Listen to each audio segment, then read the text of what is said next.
Hey y'all, my name is Angelica Valdez and I was born in 1994. I will be talking about the founding of Netscape. On the right is Jim Clark and on the left is Mark Andreessen. Jim Clark and Mike Andreessen founded Netscape with the vision of equal simplicity and power for web browsing. They believed that the internet would change how people worked, played, and interacted with the world. As high-powered global networks changed, they created new ways for people to gather information, form communities, do business, participate in the government, and just stay in touch with each other. They were determined to create a business that would put them at the heart of the networked world. An overview. The company was originally called Mosaic Communications, but the name was later changed to Netscape. In August of 1995, the company went public. In 1999, the company was purchased by America Online, commonly called AOL. Mark Andreessen and Jim Clark created Netscape in just over a year, and in that time, it was the biggest tech company on Wall Street.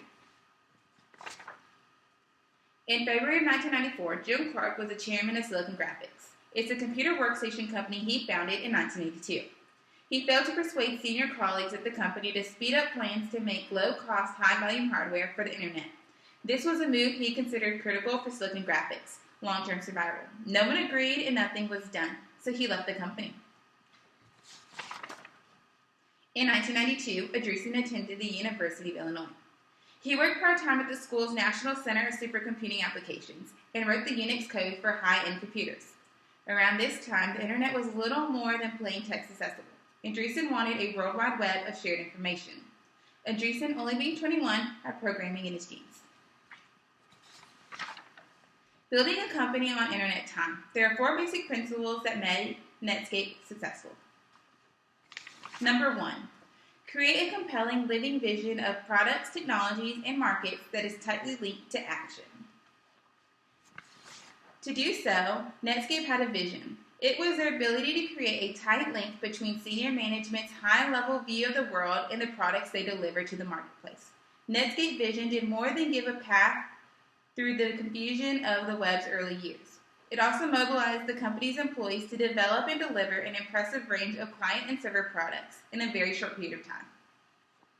A con to this, though, was when Netscape's vision got ahead of the company. In 1995, Netscape moved too quick to invest in Java, which was the cross-platform language developed by Sun. The company poured extensive resources into Java-based development before finally realizing that the language was too immature to meet Netscape's needs. Looking too far into the future also led Andreessen to miss opportunities that were right in front of him. Number 2, hire and acquire managerial experience in addition to technical expertise. Many startup entrepreneurs are usually young and hungry. They want to drive their companies to the market through youthful energy and new creative ideas. The usefulness also helps to explain why most startups fall through. Jim Clark and Mark Andreessen made a conscious choice to hire a company with different types of people. They targeted employees that were mature and already had technical expertise.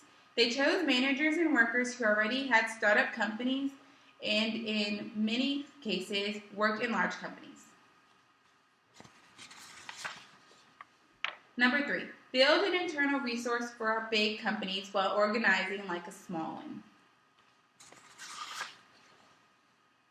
Like many companies, Netscape began with a simple functional organization and separate groups for marketing development, quality assurance, legal, finance, and other things.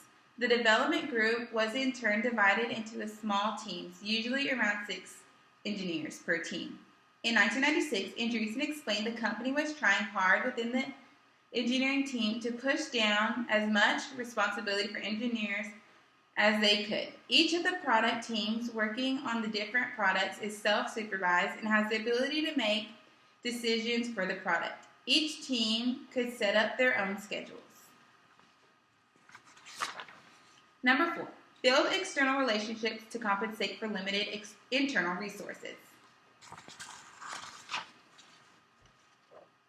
Netscape wouldn't have been able to keep up with the demands of the internet without the help of the outside resources. The company had a big vision with experienced leaders and an organization ready for fast growth, but the ultimate success depended widely on a large variety of external resources and relationships. They balanced Netscape's lack of balance in marketing, finance, and product development.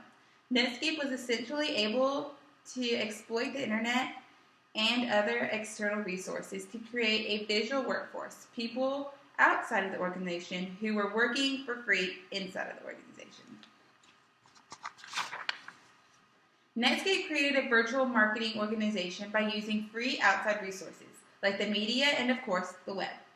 Not too long after starting the company, Jim Clark brought the PR specialist named Roseanne Sino. Prior to shipping its first products, Netscape created an enormous amount of excitement. But since there were no products to push, PR started pushing the founders of the company. In conclusion, while Netscape made a number of mistakes along the way, the company managed to get through many obstacles of the internet world.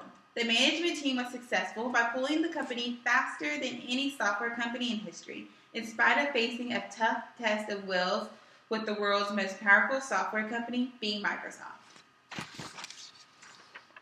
In addition, they figured out how to control exponential growth, build an experienced management team, and balance a large amount of virtual resources. They created the internet.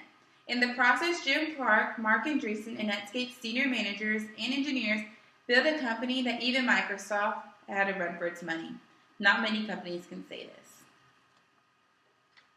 All right, thank you.